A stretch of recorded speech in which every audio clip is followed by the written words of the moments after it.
Okay, good morning, everyone. I should say good morning to everyone on the West Coast, good afternoon to everyone in every other time zone. I'm Erin, Business Development Manager over here at Softtree. With me today is Dave Mills, Software Engineer. Today's 30-minute webinar is going to cover some easy techniques for using LiDAR data in RoadEng. Now, I should mention, we are notorious for getting a little bit excited and going a bit over time. So when I say 30 minutes, probably should be taken with a grain of salt. A little bit of housekeeping before we get going. First things first, you are all muted, and we plan to keep it that way. But we certainly encourage you to ask questions and engage with us throughout the webinar using the GoToWebinar Q&A panel. You can find it near the bottom. You'll see questions, and just feel free to type them in there. And throughout the presentation, we will stop and address questions as we go. Secondly, you can watch this webinar again and again. We're going to be making it available and recording it and posting it to our YouTube page later today. Now, in terms of what we're going to be talking about, this is going to be looking at resource road design using LiDAR data.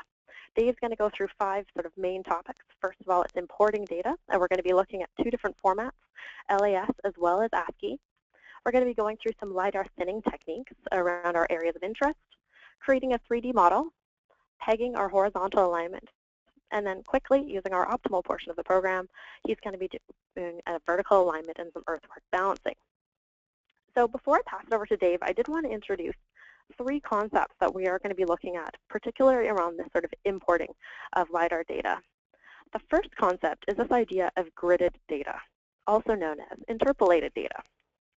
So here at Softtree, we recommend using raw data wherever possible. And this really stems from a couple of key factors. You know, we compare raw data with gridded data. First of all, you know, as you can see here, where the raw data is represented by our larger circles, the gridded data sort of interpolated is in the back. The gridded data is actually adding up a significant amount of extra points, which takes up value memory within the program and in your design. And what it's doing is it's not adding any accuracy. Really, if anything, and what Dave's going to show you through our demonstration today, it's actually disguising, per se, the true accuracy of your data. So as we mentioned, we highly recommend using raw data, and Dave will talk about that in a little bit more detail.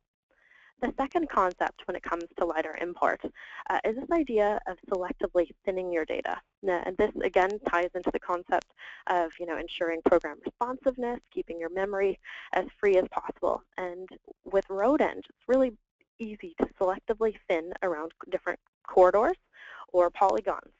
And Dave will be taking you through that concept as well. And the third sort of important concept when it comes to importing our LiDAR data again, ties into this idea of you know, maintaining as much memory space as we can, is around grouping features. As you can see here on the image on the left, this is to represent if you were to import your LiDAR data where every single point was an individual feature. Now, this would take away memory and reduce the program responsiveness if we were treating, you know, our hundreds of thousands or our millions of points as their own features. But with RoadEng, we're actually able to import our data and group our features. So we're able to take, you know, about 1,000 points, group them as one feature. And this significantly reduces our total number of features and allows the program to be much more responsive. Now, enough from my boring PowerPoint. Let's pass it over to Dave for the real stuff. So with that, thanks, Erin. Right. So first thing I'd like to talk about is, well, actually, resources. Erin mentioned that this thing will be displayed as a movie. You'll be able to download it from our YouTube area. But we've also got a nice support section in training examples on our website. There are some resources that will teach you some more of this stuff. There's a LiDAR data management that covers what I'm just about to look at. So don't be afraid to go poking around on our web and see if you can find stuff there. Now let's get started with importing the LiDAR data. So here's my empty terrain module, and I'd like to bring in some LiDAR data. If I just say File Open or File Insert and start picking files, I'm going to get all the data or maybe a thinned section of data. So let me just demonstrate that. Insert is different from Open because it allows you to import more than one file at a time, and it doesn't modify your existing data. I don't have an existing data, so it's not important. Right, so let's just take a look at LiDAR pegging. Here we are. LiDAR comes in various formats. There's LAS, and there's also ASCII. Let's just first look at the LAS format. So lots of things you can import into the train module. There's LAS, also LAZ, which is a slightly more compact version. I've got two tiles here. Because I did file insert, I can import them both. I say open, and I got a lot of points. Looks like 79 million there. The fact is, I can filter them right away because LAS files have this built-in list of point types. And if I choose ground, I'm not going to get that many points. If I click on examine files here, it'll go off and read the files and tell me exactly how many ground points I have. And in this case, there's, I can't remember, I think it's 6 million or something. Now, if I had 20 tiles instead of just 2, I definitely would not be able to read all the points. So I would have to thin them out. Now, I don't have any options right now. All I know is that I have some LiDAR tiles, and I want to read them. So in this case, I would just maybe decimate the data, read in 1 in 10. Once you know how many points you've got, you can estimate how many points you're reading in by thinning, and the program handles 5 million, no problem. So if I just do that now, I'm going to get my, my 2 LAS files, and, coordinate systems, right. LAS does not contain a coordinate system, so you have to provide one. You don't need to. Undefined works just fine. But it is asking me, is this metric or feet? Now, reading in a thinned file is useful because what you end up with is an overview of everything that you've got. I'm reading in 2 tiles here, and in just a second, I'll have them on the screen. There we go. That looks like. Okay, so we've got 2 tiles. We've read in 293,000 points. Okay, so it would have been 3 million if I read them all in, 2.9 million. And that's fine, I could have done that. But if I had 20 tiles, I could not have done that. 5 million is roughly the limit, and you can see the number of points in your model down here on the bottom of the screen. Right, notice that these points are not equally dense. There are clearly dense areas that look like roads, and in fact they are roads. Turns out that LiDAR is pretty good at picking up ground points if there's no canopy, and it gets a little spotty if there is a canopy. Now, this is not truly raw data because I've decimated it. I'm only reading 1 in 10 points. But the quality, it shows you where there are dense points. It shows you where there are not so dense points. And it also allows you to create a surface. So I'm going to create a surface later, so I'm not going to do that right now. But I want to illustrate that once you've got all your LiDAR in, even if it's thinned, you can still start doing stuff like designing roads, looking at profiles, figuring out where your areas of interest are. Once you've done that, then you can read in the data for real. So let's go to that step. I've shown you the LAS import. Let me now show you a ASCII import.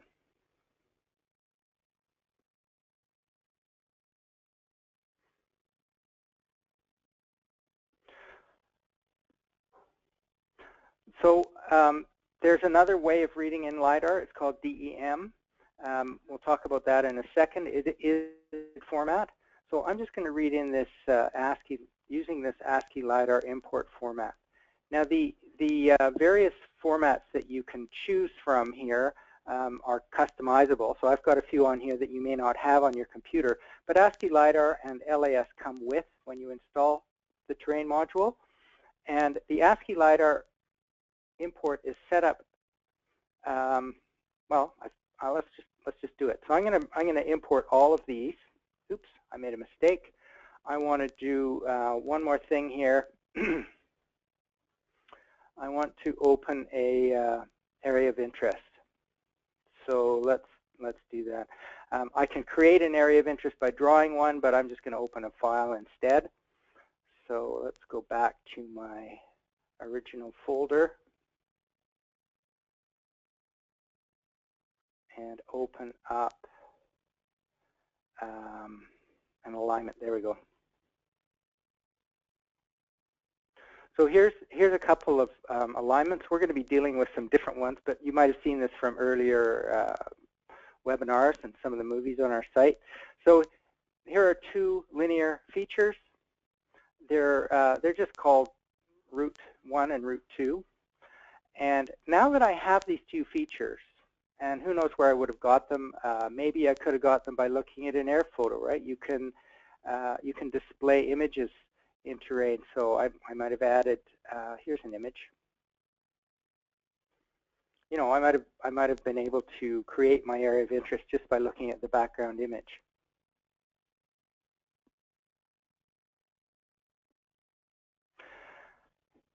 Now I'm going to insert those files. So I need to do insert. File open would delete everything and start from scratch. I want to use file insert, and I want to choose those LAS files.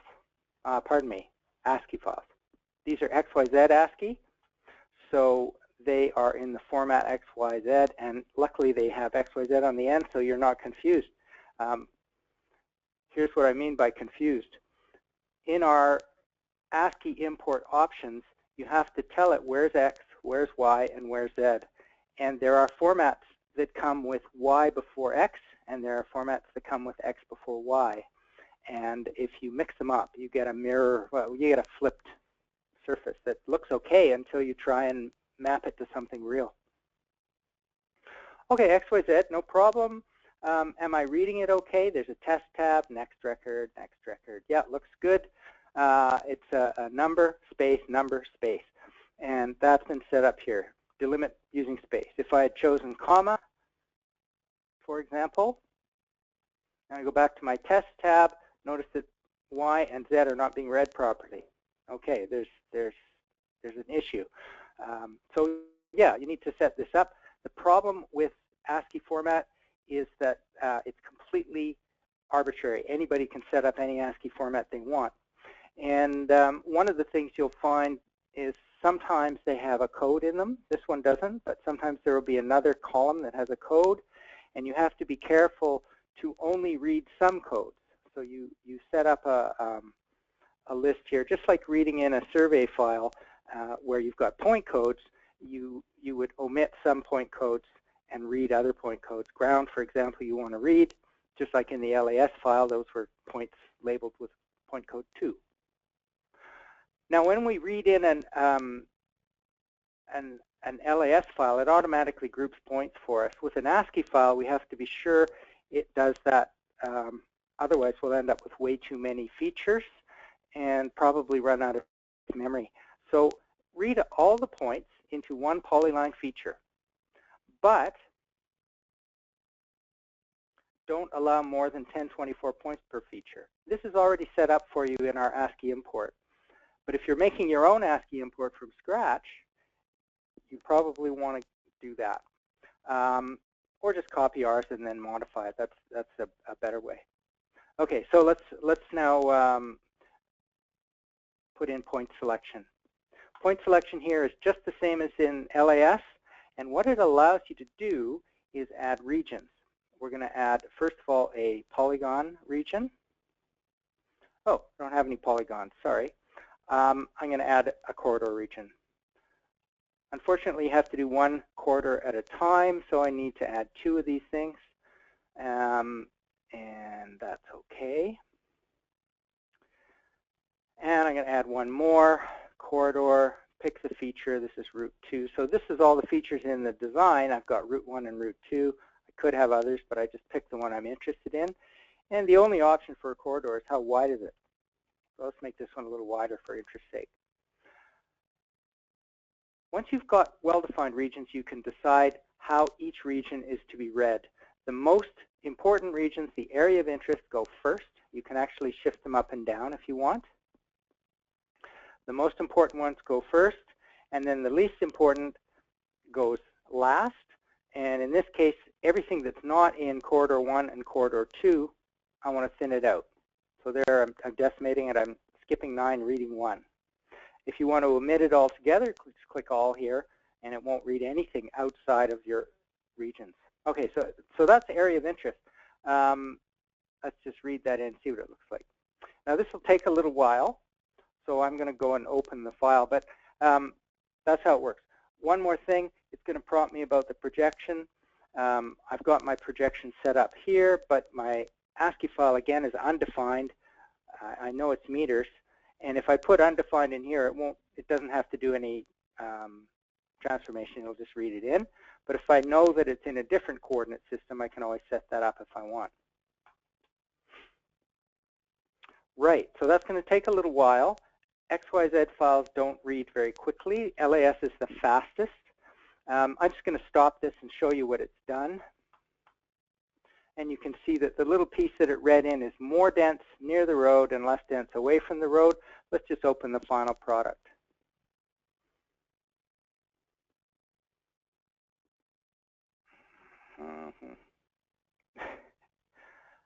This one, I think. Oh, no, that's already contoured. That's the one I want. And we're looking at those two alignments. Where are the data points? Well, the first time you read them in, they are selected. But if I want to see them after I've read them in, I need to select them. I'm just going to type Control-A. And there you can see that the imported data points are dense near the road and less dense away from the road. That's your thinning option. Now, regardless of whether we're in the thin zone or the thick zone, there are discrepancies here. And you can actually see, just going to zoom in one more time, how far apart the points are. Like here's a gap. I don't know if it's clear on your screen, but there's a point over here and there's a point over there. And if I measure that distance, there's a gap there of 5 meters. I'm right near the corridor. That's full resolution LiDAR with a 5-meter gap between points. So if somebody tells you you've got 1 meter point spacing, they're lying. There's a hole there, probably because of canopy, tree canopy. But that can get lost if you grid your data. So let's go back to one final import format. I'm just going to open another version of my terrain module so I can leave this one open. And I am going to read in this file here.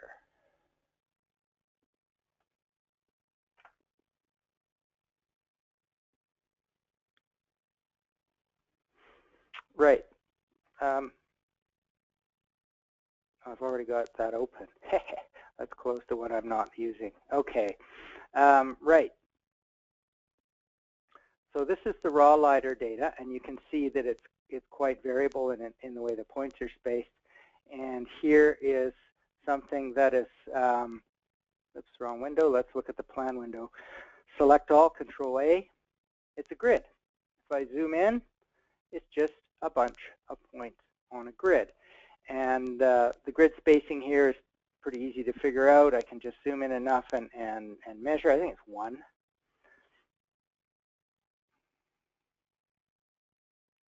And indeed, that's 1 meter. Okay, so we've got a grid spacing of 1 meter. But if you look at the 3-dimensional model, 3D surface, come to the front for me. There it is. Sure, that looks great. I got lots of points. I got a 3D surface. Now I'm going to zoom in a little bit right here.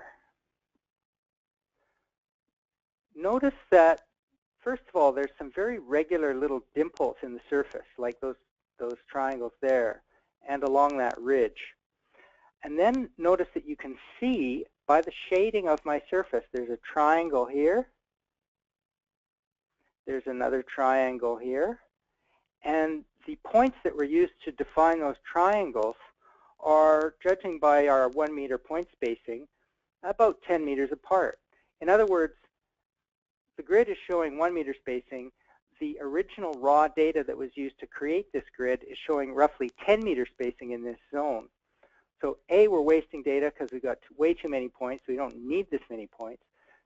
B, we're hiding the actual accuracy of the LiDAR. And you're also getting these little artifacts, which you would not get with the raw data. Well, you get a different kind of artifact. You get a hard edge between points, which is just an interpolation, but it's a smooth interpolation.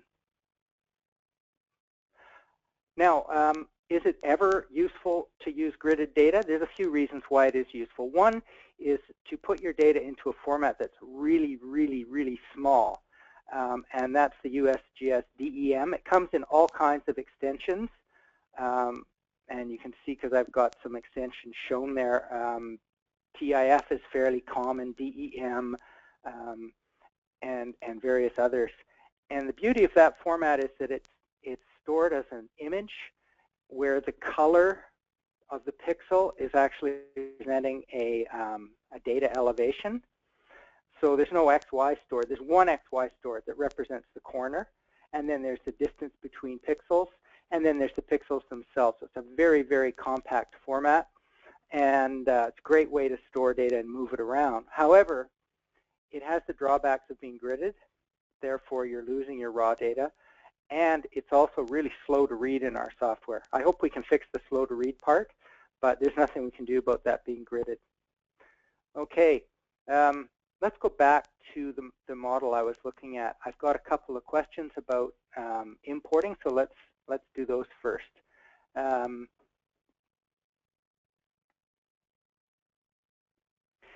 Question about only importing layer 2.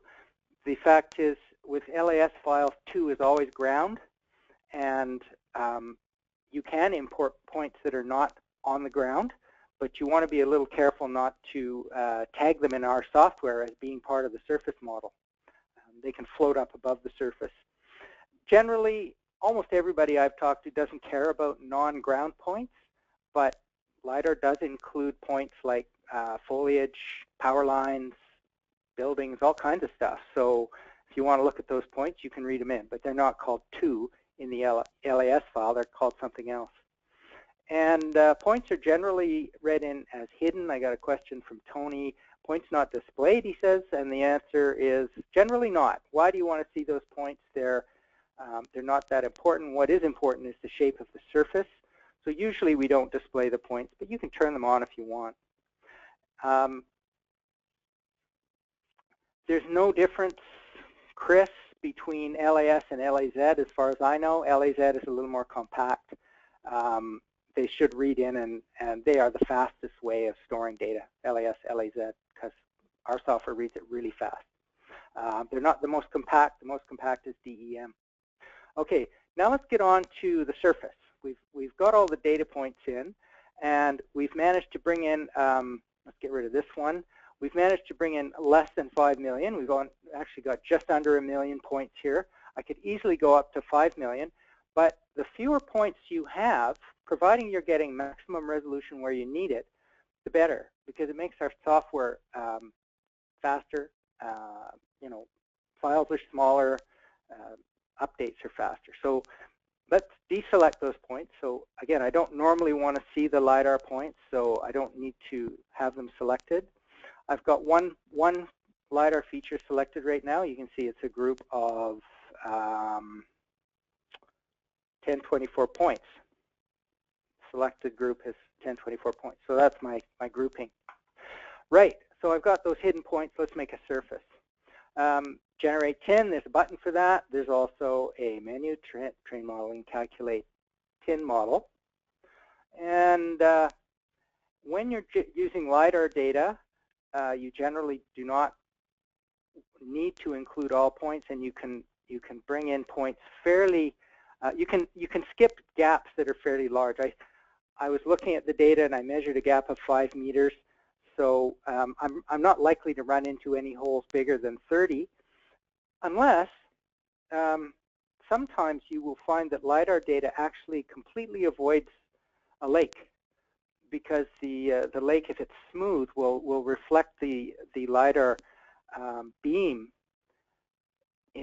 off into space, and it doesn't give any returns.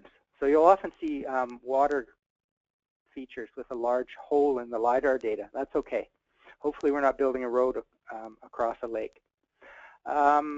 Contours, yeah, we're going to bring in contours. This will take a little while, so I'm just going to dumb it down a bit. I've got one saved with some tighter contours, and I don't want to bother with labeling.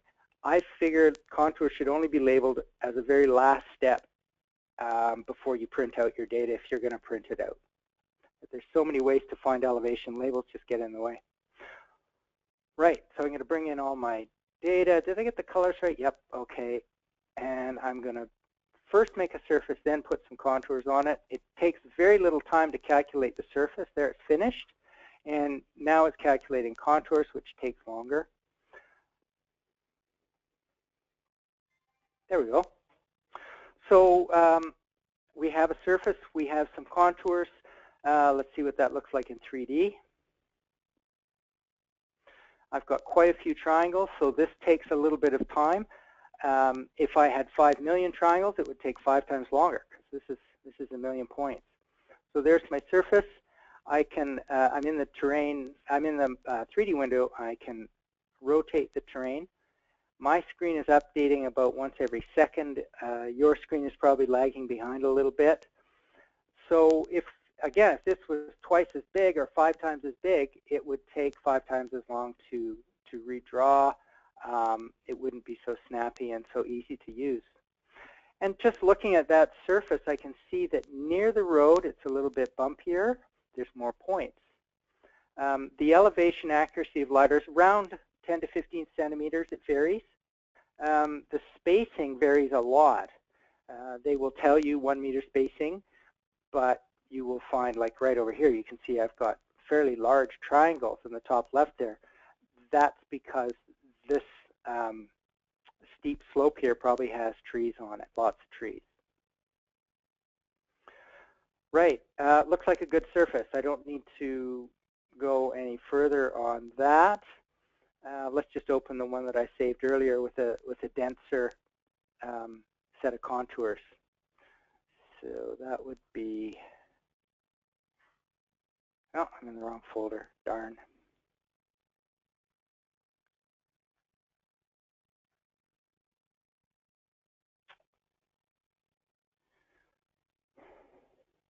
This one.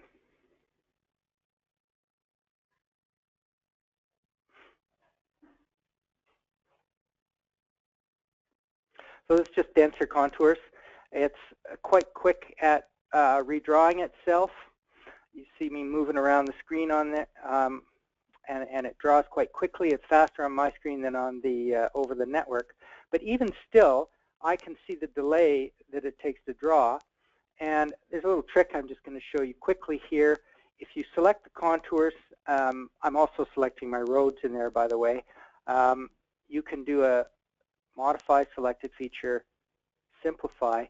What this will do, I've got 100, whoops, at the bottom of the screen you can see 1.3 million points. That's just the contours. The data points are hidden, and there's a million of them.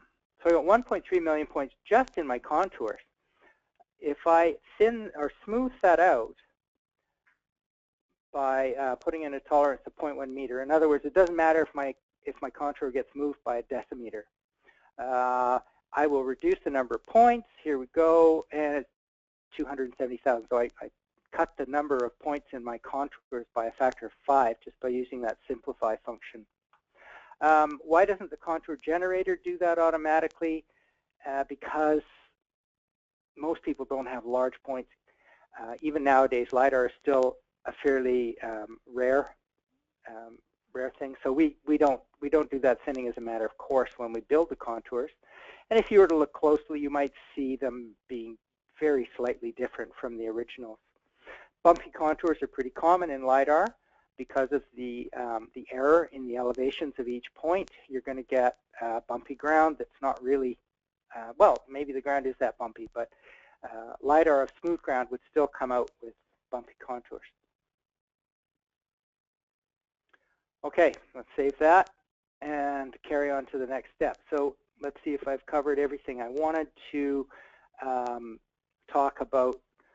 First of all, importing and the formats ASCII, LAS, and also DEM.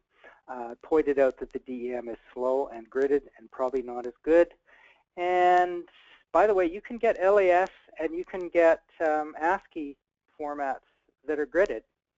Gridded data is just a process. It's not a, it can come in any file format at all. Right, now I'm going to start talking about road design. So any final questions about the LiDAR stuff?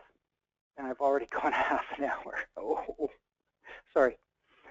The big difference between road design with LiDAR and road design with a surveyed center line is that you can go anywhere you want on the model. So let's pick a point. Let's say we want to go from this start point here, where Route 1 starts, and we want to go to the top of this hill over here. How do I get there? Well, I can start by drawing a feature on my terrain, and I can look at a profile. Let's just do that quickly. So I'm going to create a new feature. It's going to be a draped feature. I'm using, by the way, our beta software, so it has some new pictures in there. So I'm going to call this, I'm just going to call it drape because I'm not actually going to make a road here.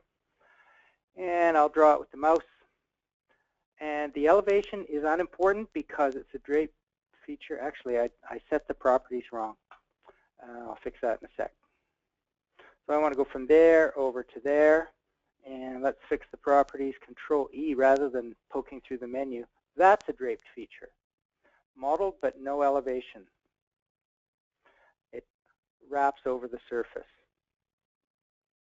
Now I can look at that in a profile window.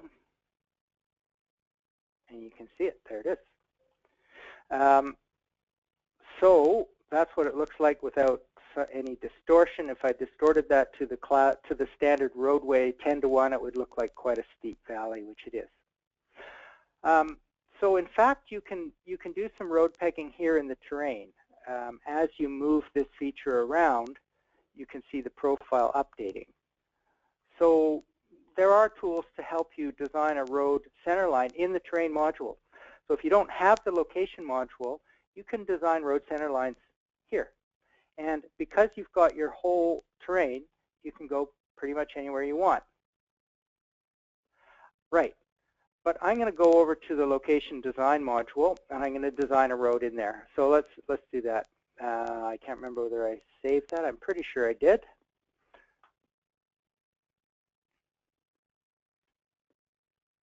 Create a new road.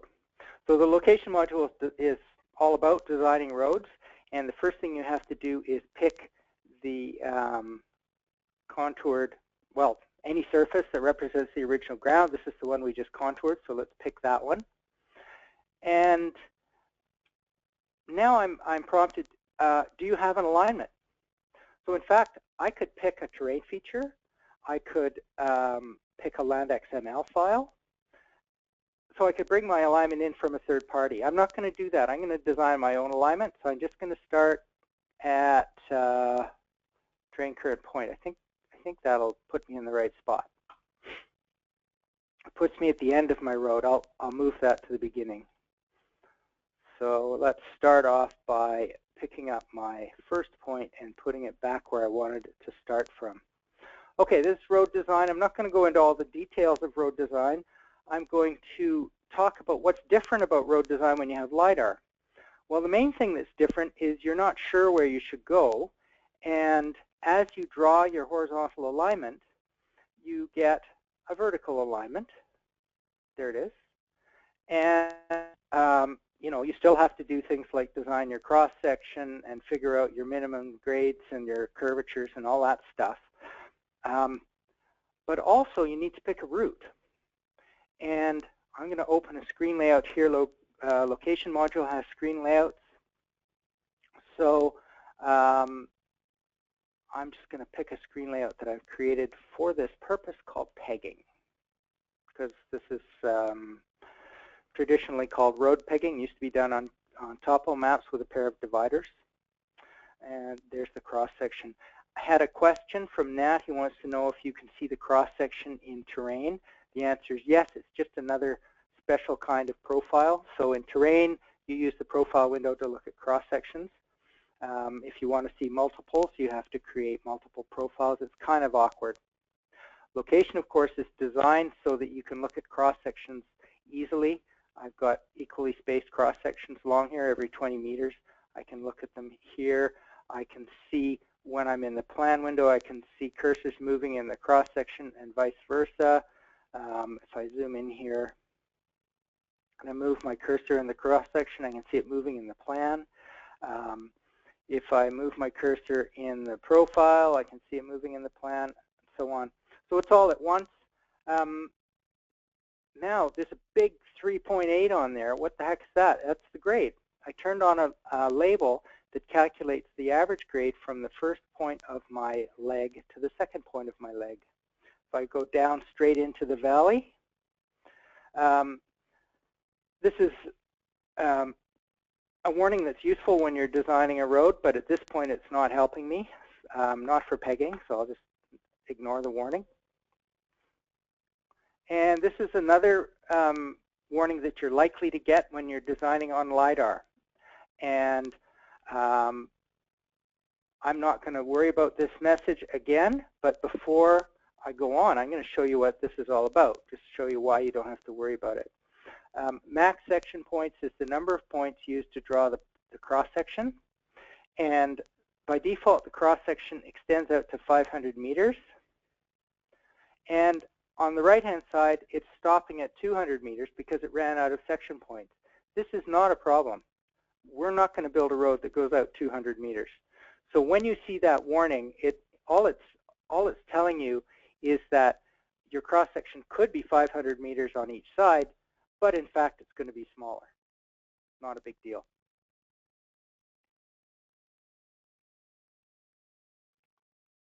And right, so now we're going to design this. So it would be 11% grade if I went straight across the valley, you know, down into the valley. There's minus 13, there's plus 13. And are we up at our hill yet? There's plus 10, and there's my final leg. So I'm looking at that saying, well, rather than go down across the creek at those steep grades, why don't I go around? So let's just move these points around, see if we can find a better route. There's minus 4, minus 2. This is pegging. I can be working with an existing set of points, or I'm just deleting. Okay, I don't need that error message. I'm just deleting points here to go back, or I can start at the end, right? There's a new leg. Should I go over there? Well, that's grade 1.6.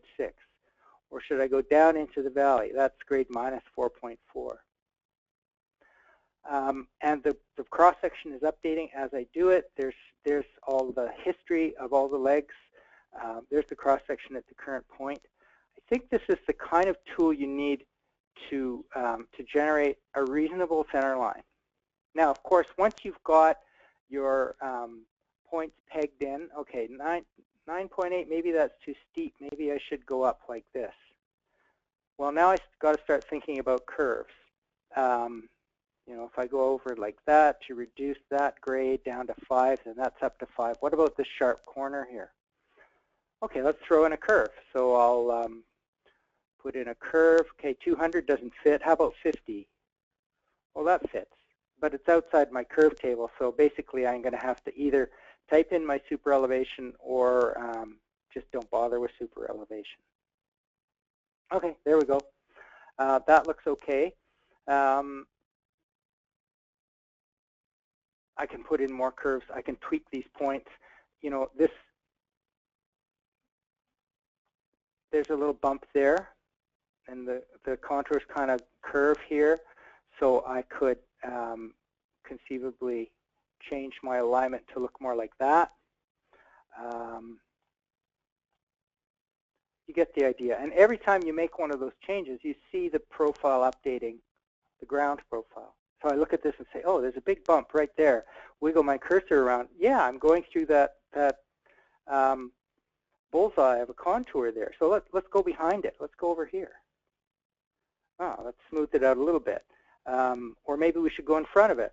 Let's try over here. Yeah, that's better. That's a smoother grade.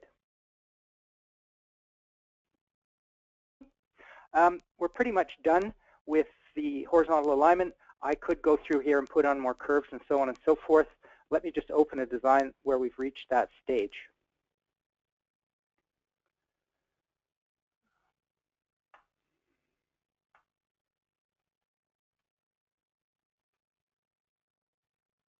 There it is. So I put in curves on every intersection point, and the grade is pretty flat. I've actually gone around the valley instead of through it.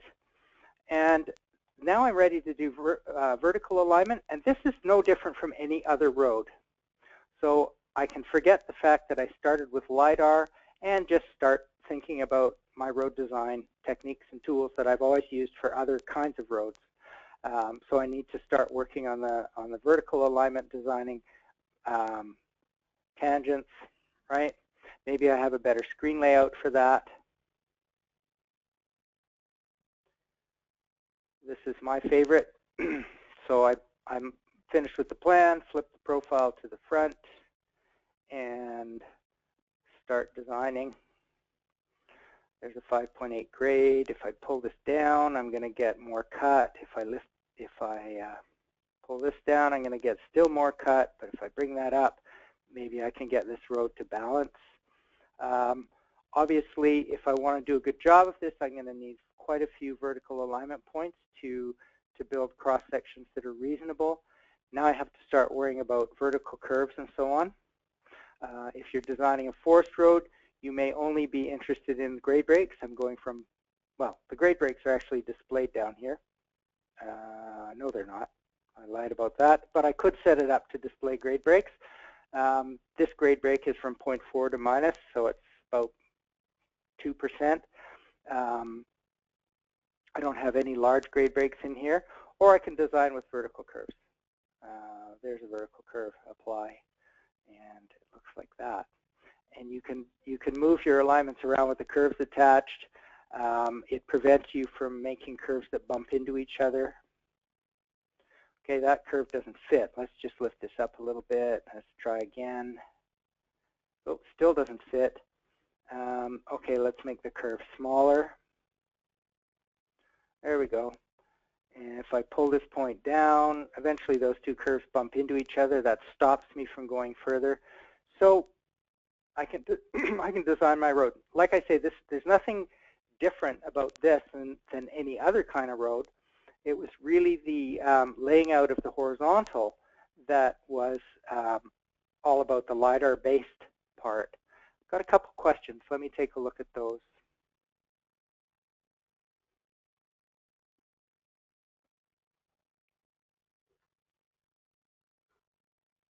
Okay, question, how do you set section spacing, and can you bring a horizontal from the survey module? Yes and yes. First of all, when you create a new alignment, I'm not going to do it, but the first thing you're prompted with is a terrain, but you can also bring in a traverse. I don't have one in here, but you're able to bring in both your LiDAR data and a survey traverse. And the great thing is that if you do that, RoadEng will use the LiDAR data for surface, for cross-section original ground, but it'll use the P-line survey data for references. So you can still reference your P-line points with offsets or P-line stationing, but you get all the benefits of the highly accurate LiDAR surface. Question about cross-section spacing. That's just an option. It's set up in all kinds of different places. I'll just show you in the profile window, profile options, report points. These are the report points that are displayed, and there's a special one in here called auto interval. And my defaults are set up to have that at 20. So when I start a new alignment, I always get 20-meter cross sections, in addition to the points that I create. Obviously, if I go in here and create a new vertical alignment point right there, it's not on a 20-meter interval, but it is a cross section that I can see. If I jump to the next one, oh, there's my 20-meter interval. Any other questions? Auto pegging. There is not an auto pegging feature we're working on something called horizontal alignment optimization that is effectively the thing you're looking for. We do have an automatic vertical alignment generator, and that is with version 7 of RoadEng, and I'll show you that.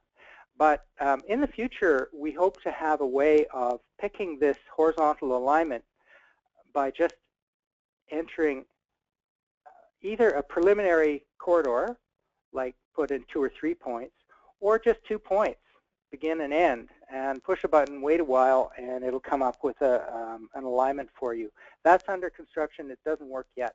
So we have no horizontal optimization yet. However, we do have vertical. So let me just open a, well, maybe I'll just do this here. So I'm going to bring in a screen layout that I have set up for vertical optimization. And I haven't changed anything. I just brought in a screen layout. But the main thing that happened is it opened this new panel called Alignment Properties. And I'm going to start from scratch. Let's pretend I have no vertical alignment. That's easy. I'll just delete it. So let's remove all profile points. Okay, I got no vertical alignment. Where should I put it? I'm going to use, first of all, a tool that everybody has. But before I use it, I need to set up some options. So I need to set up a few settings here. I'm just going to use fast curves. No, I'm going to use polyline. I think we have a lot of foresters in the audience, so let's do that. If I'm going to make a vertical alignment with no curves, that's a polyline. I probably want to put in a minimum tangent length, let's say 10 meters, and a grade break. So let's put in a grade break of 5. Okay, so 10 meters per 5% grade break will give me a effective K factor of 2, which is very, very small. And I'm getting a conflict here. I'm pretty sure that's because I need to put in points every 10 meters. Yeah. Right. So now I've set up my all the options that I really need. I'm going to add one more option here where I actually define the start of the alignment to be fixed to the existing elevation. That's the end of a road, so I don't want to go vertically. There's more stuff I can do here. Even if you do not have vertical optimization module, we charge extra for that. You do have the ability to do this, quick profile. By the way, I'm using the beta software here. It needs exercise periodically. So if you go into the process dialog box, you'll see slightly different when you run the latest version 7. But you do have quick profile available. If you don't have software optimal, this is disabled. Quick profile is not optimal, but it gives you an alignment in seconds. So there's an alignment. What's it doing? Well, it's basically just trying to follow the ground. Given that all it's doing is trying to follow the ground, it's not balanced. So it's not a great alignment.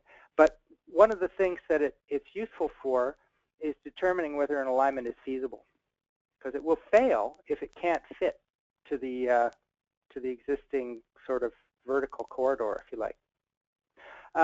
And then, of course, I could just change the parameters and do something else. Rather than do that, I want to show you one more thing before we quit, and we're quite late. We have a question that goes back. I think I'll take that at the end, Rod, about the break line. And I'm just going to show you this is all about software optimal now. I'm going to open up 2 designs.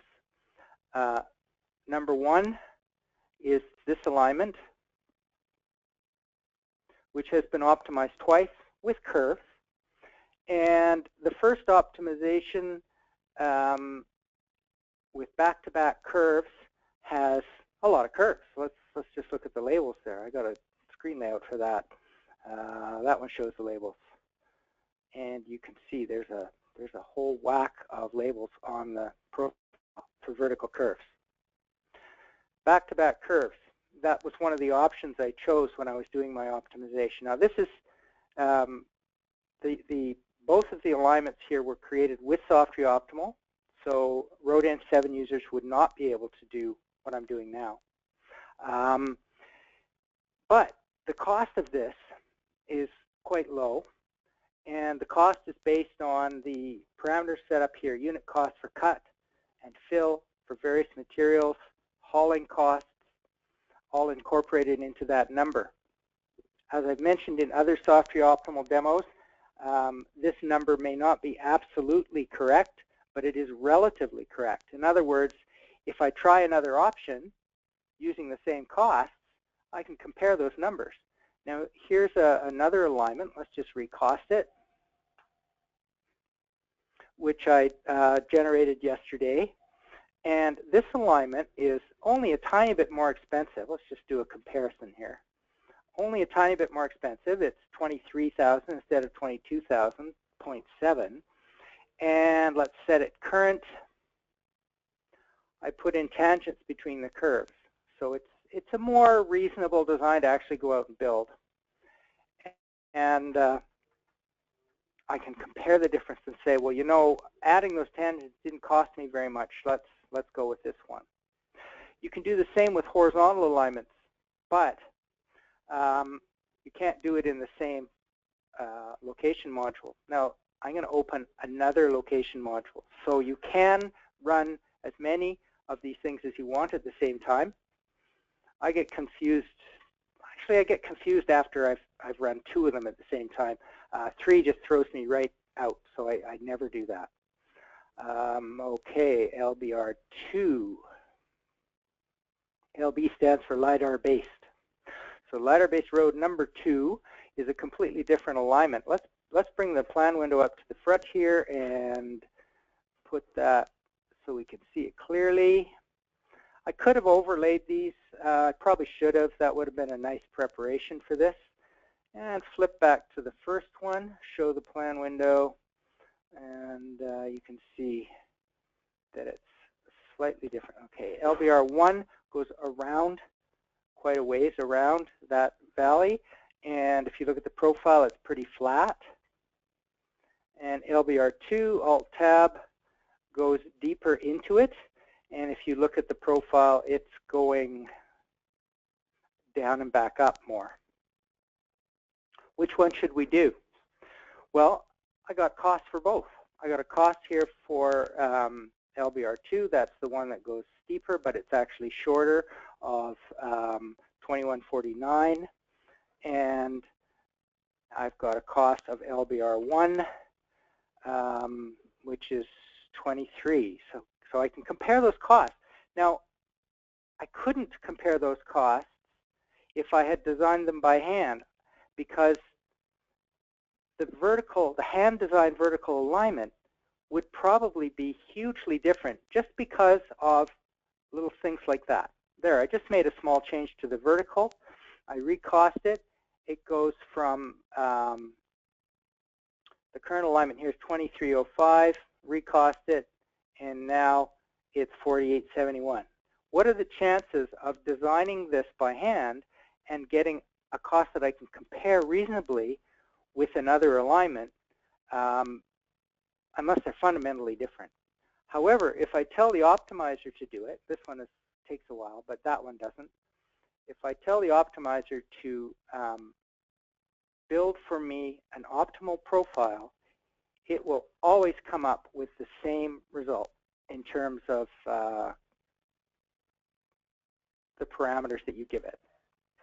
So if I apply those same parameters, costs, grades, curves, etc., to 2 different horizontal alignments, I can compare the costs and say, yep, horizontal alignment 2 is cheaper than 1. One little caveat, the surfacing material is not included in the current Softry Optimal. So the cost of that gray stuff is not included in here. So you got to add that manually. Not hard to do. Now let's, sorry I took so long, I can't believe it. I'm like almost half an hour over. Don't feel bad if you have to leave. There is going to be a video and you can fast forward through all the boring bits. Now, we had a question about creating break lines in LiDAR data. In general, you don't need a break line in LiDAR data. The points are so dense that putting in a break line doesn't make much difference. However, you can certainly add a break line if you want by snapping to points and creating a break line. I don't see any reason to do that. I do see a reason, however, to perhaps, I don't have any existing roads in this data, but if you did, then edges might be something that you'd like to make a line from, in which case it would be great if you could capture that edge, make it into a break line, and then label it edge of road or bottom of ditch, or in this case, it would be great to pull a creek feature out of here and export it as line work. Our software does not do that. I get the idea, but it does not do that. So if you wanted to extract a creek from or a road from LiDAR, you'd probably want to either find some software that does that. It wouldn't surprise me if the LiDAR guys have software that does that. The people who survey LiDAR, or maybe just draw them by hand and see if you can find the edges by hand.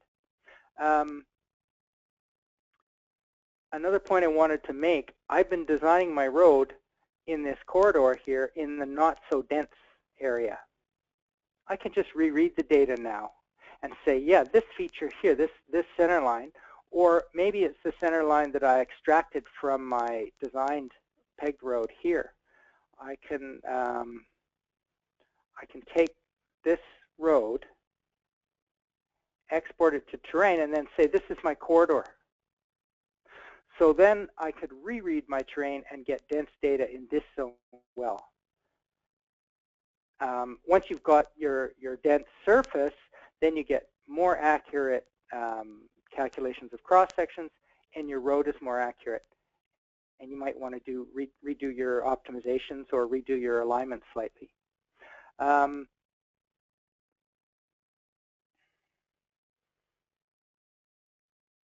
Question from Nat about cost analysis based on inside bank height. He wants to know if we're going to include that in our costing. Back to location, we've got this fabulous tool to display an instant cost. As you calculate recalculate your road, it gives you this cost, but it only gives you earthwork costs based on these unit costs, cost per cubic meter, and also haul costs. What if you wanted to throw in some other costs like appraisal? And we're working on it. We have made some headway in that, but it's certainly not ready for release or even beta release. What we're going to do in the near future is allow you to basically put any parameter you can display in the data window into this costing as a number. I guess in the data window it's either a length or an area or a volume. Add a multiplier or multiply by a constant, and then you end up with an extra cost term. So it's coming, not here yet. Not sure what Rod is asking. He says exactly road failures and fill slope. Yeah. When you're working with an alignment and you've got steep ground, yeah, you can see it. You can see what your cross sections are going to look like, and you're not surprised by a poor surveyed cross section. The LiDAR, is pretty accurate. The surface, the slopes here are pretty gentle, so we're not getting any slope failures. But obviously, steeper ground, the LiDAR tells you about that. You can avoid the steep bits and get pretty close to a final design. One final thing I should say before I let you all go. When you're designing on LiDAR, you really don't know what the ground looks like. for example, here I've got assigned materials in the ground, undefined. I don't know what's in the ground. I haven't been there. I can guess. I can look at the air photo and maybe guess sort of accurately. But really, to go out and build this road, somebody's going to have to go out there and look at the center line. And of course, you can export this feature to terrain, and from there you can go to shape, and you can pack it off in the field and use your GPS to find all these points and take a look at the ground. So you could come back, you could call this a preliminary road, you could come back and enter real ground truth information about the materials in the ground and the more reasonable cut angles, fill angles, etc., and then redesign it to make it even better. Or abandon and go to another alignment. Good. Well, thank you for your patience, all of you who stuck around for a whole hour. And this will be on our site fairly soon. These are some of the upcoming webinars. You there? Yeah, I was just going to say good thanks, Dave. And we're definitely setting a record probably for one of our most overtime webinars, but hopefully everyone that joined us today found it very useful. Here's some of our upcoming webinars that we're going to be featuring, and you can sign up for these on our Softtree.com website. And if there's a topic that you're interested in seeing us demonstrate in one of these webinars and don't see it up here on the screen, feel free to email your suggestions to us at news@softtree.com. And that's it. So, as mentioned, this will be available on a video on our YouTube page, and we'll send out the link to all those who attended shortly. Have a great Friday. Thanks, everyone. Bye now.